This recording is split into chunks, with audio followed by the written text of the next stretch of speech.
Hi everyone, the trekking shoes में आपका फिर से एक बार स्वागत है। मैं हूँ आपकी होस्ट धर्मिष्ठा। हम रोरो फेरी से अलीबाग पहुँच चुके हैं। रोरो फेरी की सुविधाएं, टाइमिंग और खर्च को लेके पूरा वीडियो आप मेरी चैनल पर देख सकते हैं। और अभी तक आपने मेरी चैनल को सब्सक्राइब नहीं किया है तो प्लीज कर लेना। तो चलो शुरू करते हैं अलीबाग के खूबसूरत बीच और शौर्य से भरे ऐतिहासिक किलों का यह सफर।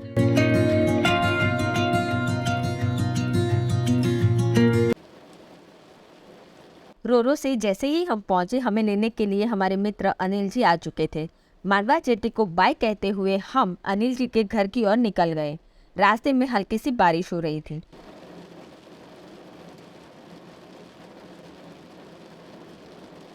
घर पे थोड़ा रेस्ट की मैं और जय एक्टिवा लेके अलीबाग बीच और कुलाबा फोर्ट जाने के लिए निकले हैं। पर हमें भूख लगी थी तो इसका इलाज करने के लिए हम पहुंच गए सुरुचि में।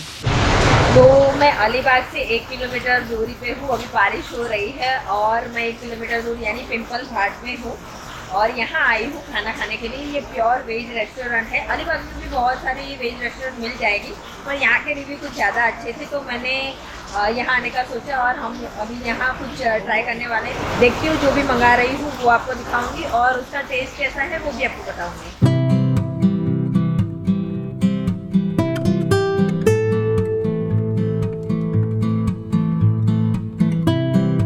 तो हम लोगों ने पाव भाजी मंगाई है और मिसल पाव मंगाए हैं।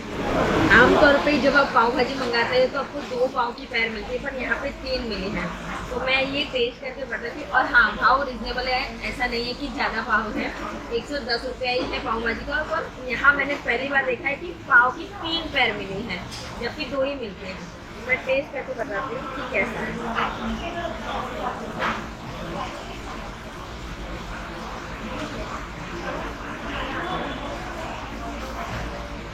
अच्छा है।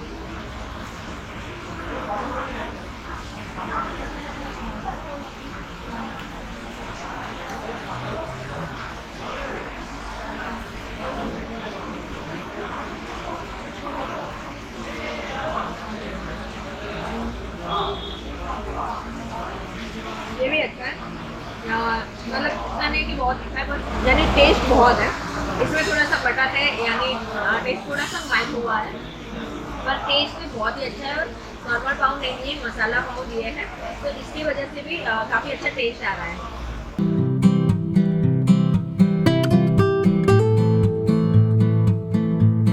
भूख का इलाज करके हम दोनों अलीबाग बीच के लिए आगे बढ़े। अलीबाग बीच बस स्टैंड से 1 से 1.5 किलोमीटर पर है। यहाँ चल के पहुँच सकते हैं। आप चाहे तो रिक्शा से भी जा सकते हैं और आप चाहे तो 24 घंटे के लिए 2 व्हीलर भी हायर कर सकते हैं।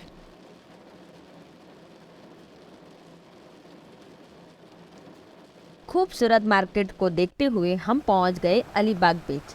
अलीबाग यानी अली का बगीचा। जी हाँ, यह नाम एक इजरायली व्यक्ति के नाम पर है जिसका नाम था अली, जो इजराइल से यहाँ आके बसा था और उसने यहाँ मैंगो और कोकोनट के ढेर सारे पेड़ लगाए थे। इसलिए स्थानिक मराठी लोग इसे कहते थे अलीचा बाग। ये शब्द समय के चलते अपभ्रंश हुआ और बन गया अलीबाग। अभी हम 2 व्हीलर लेके ना अलीबाग बीच पे आए हैं और थोड़ा सा पानी है उसको क्रॉस कर रहे हैं। ये वहाँ जो फोर्ट है बस वहीं जा रहे हैं। कुलाबा फोर्ट है इसका नाम। वहाँ जाके देखते हैं। वैसे तो खंडर हो चुका है पर फिर भी देखते हैं कि कितना है। ज़्यादातर यहाँ मतलब समुद्र में पानी रहता है तो वो ज़्यादातर डूबा हुआ रहता है पर अभी तो पानी कम है। चल के ही जा रहे हैं वरना आपको बोट से जाना पड़ता है। यहाँ एटीवी राइड, कैमल राइड, टांगा राइड और पैरासेलिंग जैसी ढेर सारी एक्टिविटी होती है। ये सारी राइड के रेट 100 से 150 रुपये है और पैरासेलिंग के राइड के पर पर्सन रेट 1000 है तो 2 पर्सन रेट 1500 है।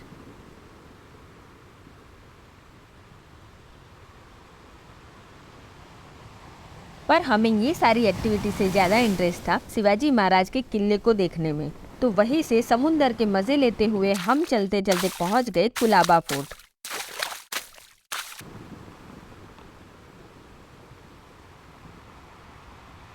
तो 5 मिनट वॉकिंग डिस्टेंस पे है, हमको 5 मिनट ही लगा है। तो यहाँ आ गए फोर्ट पे, कोलाबा फोर्ट पे। ये जो घोड़ा गाड़ी देख रहे हैं, यानी ये टांगे वाले जो आप देख रहे हैं, 200 रुपया लेते हैं आने जाने का, अगर आपको जब पानी नहीं है तब, वरना आपको बोट से आना पड़ेगा, उसका भी 200 रुपया ही है। तो जैसे आपकी मतलब जैसी सिचुएशन है उस हिसाब से आपको यहाँ की राइड मिल जाएगी। आप चाहे तो हमारी तरह चल के भी आ सकते हैं, हम चल के ही आए हैं।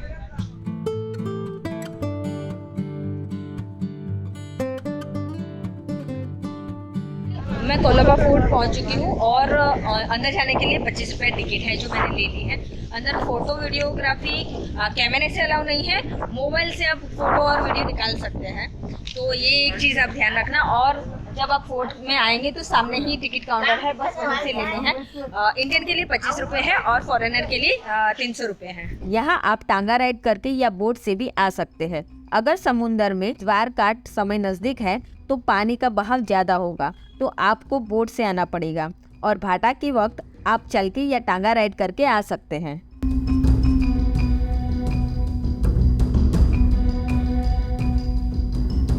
किले के खूबसूरत गेट से हमने जैसे ही प्रवेश किया तो सामने ही इस किले की हिस्ट्री देखने मिली।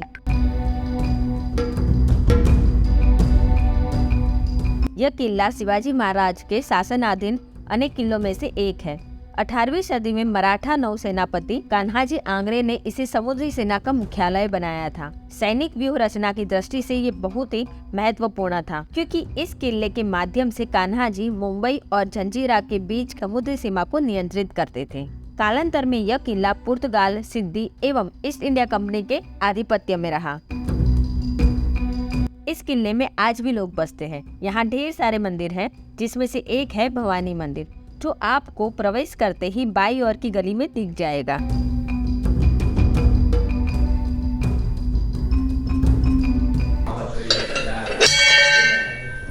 यहाँ प्रवेश करते ही माँ भवानी की सुंदर मूर्त और कुछ छतर देखने मिले, जिसे देख के मेरा मन कल्पना करने लगा कि मराठा काल कैसा रहा होगा।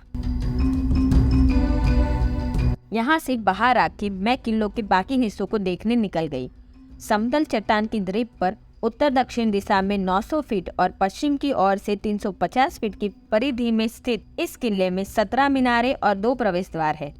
किले का ज्यादातर हिस्सा खंडर बन गया है। यहाँ मुझे घास और किले की कुछ अवशेष देखने मिले, पर यहाँ 3 मीनारे अच्छी स्थिति में देखे जा सकते हैं। किले में अनेक इमारतें, महल, राजकोष, घुड़साल और बगीचे थे, जिसमें मराठा की 1000 भूदल और 700 घुड़सवार सेना रहती थी। किले के टूटे हुए हिस्सों को देखते हुए मैं पहुंच गई गणेश मंदिर, जो एक जलाशय के सामने स्थित है। यहाँ पूजा चल रही थी। यह मंदिर काफी अच्छी स्थिति में है। यहाँ रहा तुलसी का क्यारा बहुत ही खूबसूरत है, जिस पर की गई नक्काशी मन को भा गई। इस किले में भवानी और गणेश मंदिर के अलावा मारुति मंदिर, बापदेव मंदिर, पद्मावती मंदिर, गुल मंदिर, महादेव मंदिर और कान्होबा मंदिर भी देखे जा सकते हैं। ये जो कोलाबा फोर्ट है, वैसे तो ये खंडर बन चुका है, पर हाँ कुछ मंदिर है, जैसे हनुमान मंदिर हो गया, गणेश मंदिर हो गया, और 2 मंदिर आगे आए, वहाँ पूजा अभी भी होती है, यानी वो मंदिर में मूर्तियाँ खंडित नहीं है। गणेश मंदिर में दर्शन करके मैं उसके सामने रहे जलाशय को देखने पहुंची, जो काफी सुंदर था। यहाँ भी दीवारों पर कुछ पाड़िये थे और देवी देवताओं की मूर्ति भी। इस किले में स्थित हर इमारत का नाम दिया गया था, जैसे माणिकवाड़ा, नानी साहब का महल, उत्तरी रास्ता, अप्सरा जलाशय और थोरले बाड़ा। दुर्भाग्यवश अनेक बार लगी आग की वजह से ये इमारतें खंडर बन गई हैं। आज यह किला नेशनल हेरिटेज साइट है। इसे 24 मार्च 1914 में नेशनल हेरिटेज घोषित किया गया है। किले के बचे हुए अवशेषों को देखते हुए मैं पहुंच गई एक और दरवाजे की ओर, जहां से समुद्र के तट पर जाया जा सकता था, पर थोड़ा रिस्की था। तो सोचा समुद्र को किले की दीवार पर बैठ के ही क्यों ना देखा जाए।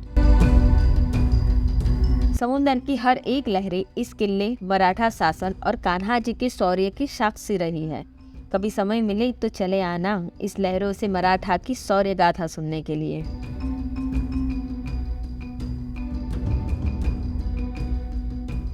अलीबाग का यह सफर अभी जारी है। फिर मिलेंगे एक और नए वीडियो के साथ एक और नई जगह पर, तब तक के लिए गुड बाय।